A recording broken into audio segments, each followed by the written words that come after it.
Bonjour Jean-Pierre. Bonjour. Aujourd'hui, on parle d'un Noël interdit. Ouais. Ça en dit long déjà, rien que le titre. Bah oui, et en plus, c'est l'idole des jeunes qui chante ce Noël-là. Le grand Johnny, ouais. Le en grand 73, Johnny, fin 73. Oui, 73, et il l'a écrite avec son copain corse, Michel avec Mallory. le cow-boy d'Aubervilliers. Voilà, Michel Mallory qui avait chanté le fameux cow-boy d'Aubervilliers et qui va écrire toute la musique que j'aime avec Johnny en 73 aussi. Donc c'est juste après toute la musique que j'aime. Et le succès avec Sylvie, ou c'est la même année et oui, et c'est aussi J'ai un problème avec Sylvie en 73. C'est une grande année pour Johnny. Grande année pour Johnny. Oui, c'est un grand retour parce que faut pas oublier qu'il avait été yéyé. Après, il y a eu Que je t'aime en 69, qu'il a sauvé après mai 68, parce qu'après mai 68, ça a été dur pour tous les yéyés. Et lui, il a fait Que je t'aime, donc il a marqué un gros coup. Et puis après, il y a Oh ma jolie Sarah en 71 qui va marcher.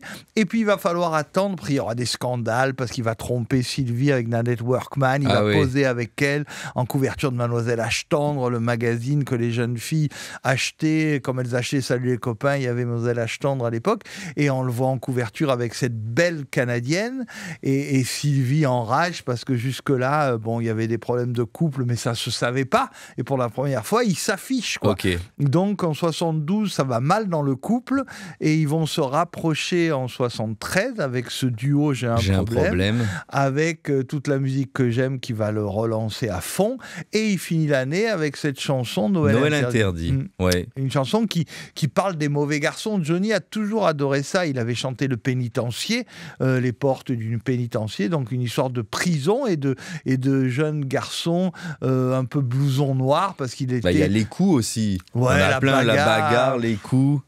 Plein de chansons, Johnny adorait ça. Il était fan de Marlon Brando, du cinéma des années 50, de James Dean. Rappelez-vous, Marlon Brando, il y a de la castagne dans les films, et avec James Dean aussi. Donc lui, il rêvait d'être une idole de cinéma. C'est ça qu'il faisait rêver. Même Elvis, quand on voit Elvis, il y a beaucoup de films où Elvis est comme ça. Il y a de la baston. Oui, voilà, il a le blouson noir, etc. Donc Johnny a toujours aimé ça. Mais là, c'est une chanson tendre sur les mauvais garçons, comme Le Pénitencier déjà. Le Pénitencier, c'est 64, là on est 9 ans plus tard. C'est une reprise, Le Pénitencier. Là, nous sommes dans une chanson originale quand même, il faut le souligner. C'est vrai qu'une chanson originale qui va marquer toute la francophonie.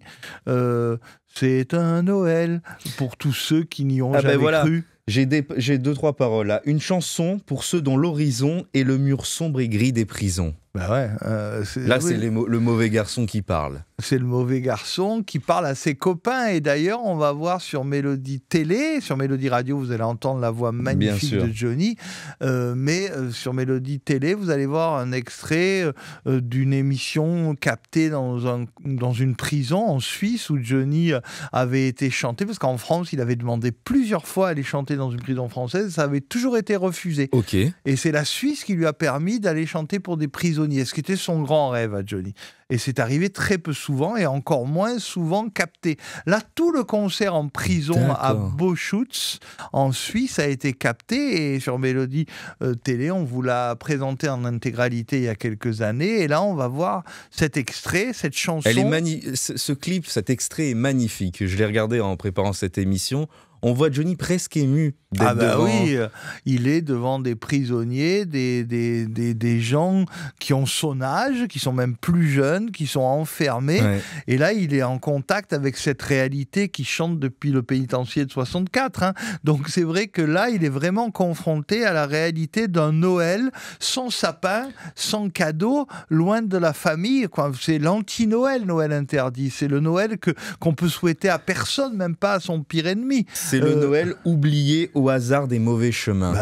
Mais le texte de Michel Mallory est splendide. Une fois de plus, chapeau bas pour Michel Mallory, qui a écrit pour Sylvie Vartan aussi. Enfin, c'est un grand auteur, Michel Mallory. Et d'ailleurs, il travaille avec Jean-Baptiste Guégan depuis quelques années, qui a un peu la voix, de Johnny, qui continue à chanter des chansons que Johnny Hallyday aurait pu chanter. La preuve, c'est que Mallory a donné à Guégan des chansons qu'il avait écrites à l'époque pour Johnny.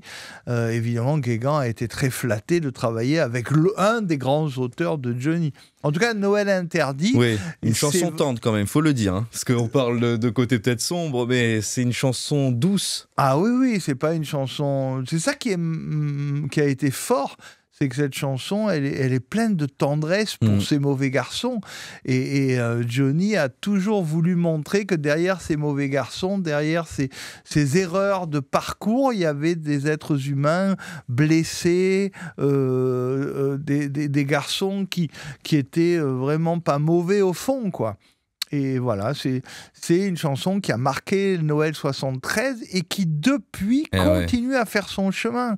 C'est vrai qu'elle est très loin des chansons festives, Vive le vent, Mon beau sapin, c'est très loin de tout ça. Oui, là, on est un peu quitté. Ouais, mais vous allez voir que c'est un joli moment d'émotion.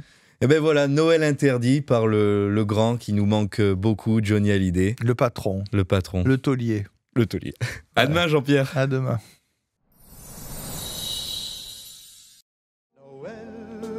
De ma vie, mon Noël interdit. J'aurais tant aimé croire à l'histoire,